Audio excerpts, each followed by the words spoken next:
अस्सलाम वालेकुम दोस्तों, तुसी देख रहे हो अपना पंजाब टीवी ते मैं तुहाडा मेज़बान अफजाल अहमद। सब तो पहले अपने चैनल ਨੂੰ करो सब्सक्राइब ते नाल ही लगी हुई घंटी ਨੂੰ दबाओ क्योंकि सारी लेटेस्ट और बेहतरीन वीडियो साढ़े दोस्तों तक पहुंचे सब तो पहले। लो जी दोस्तों, अज असीं अपना पंजाब टीवी ते एक वैड सेल की है। साढ़े बहुत ही अच्छे सबसक्राइबर ने आतफ भाई कुड़ियां तो उन्होंने जनाब साढ़े को वैड खरीदी है। वैड की लदाई करान लगे हैं। अल्लाह ताला उन्होंने नसीबा च करे तो अल्लाह ताला इन्हू खैर सलामती पहुँचावे। कैमरा मैन से जरा वैड की तसली कराओ जी। ए माशाल्लाह ने साढ़े तो वैड खरीदी है आतफ भाई ने खुड़ियां तो। माशाल्लाह बड़ा ही खूबसूरत लाजवाब जानवर है। 3 दिन पहले जनाब यूट्यूब की वीडियो पाई सी।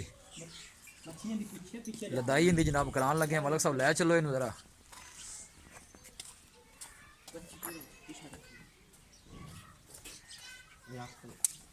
आतफ भाई ने जनाब खुड़ियां तो उन्होंने साढ़े तो खरीदी है।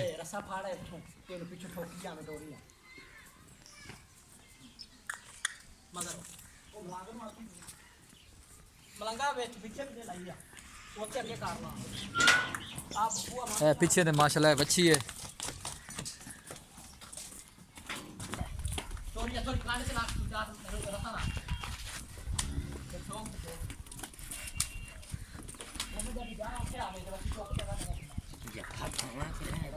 चुप चुप ऐसे माशाल्लाह माशाल्लाह माशाल्लाह। लो जी जफर भाई ए बैठ माशाल्लाह। चल चल चल चल चल कमा ये चल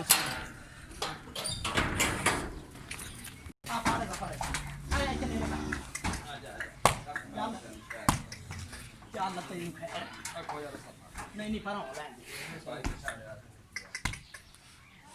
तू ऐस पास हो तो बच्ची आगे पैर मच्छी पूरे नेड़े का चल चल मैं पर काम बच्ची पीछा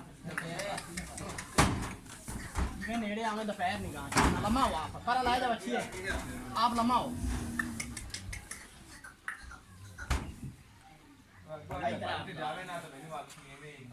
अब आगा पूरा क्या चल लाडी माशाल्लाह।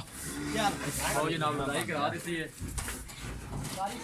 अल्लाह ताला ने खैर सलामती पहुंचावे। अल्लाह ताला जनाब ने नसीबा च करे।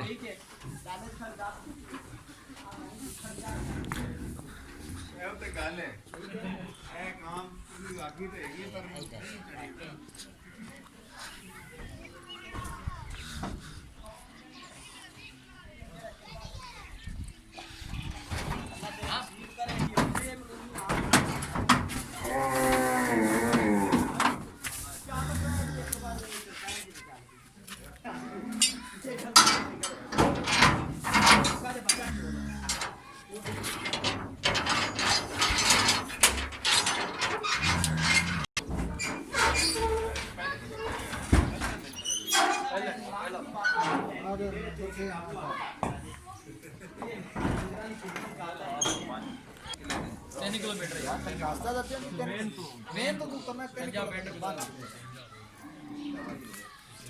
ट्रॉली में रहते हैं लंग के आने वाला हो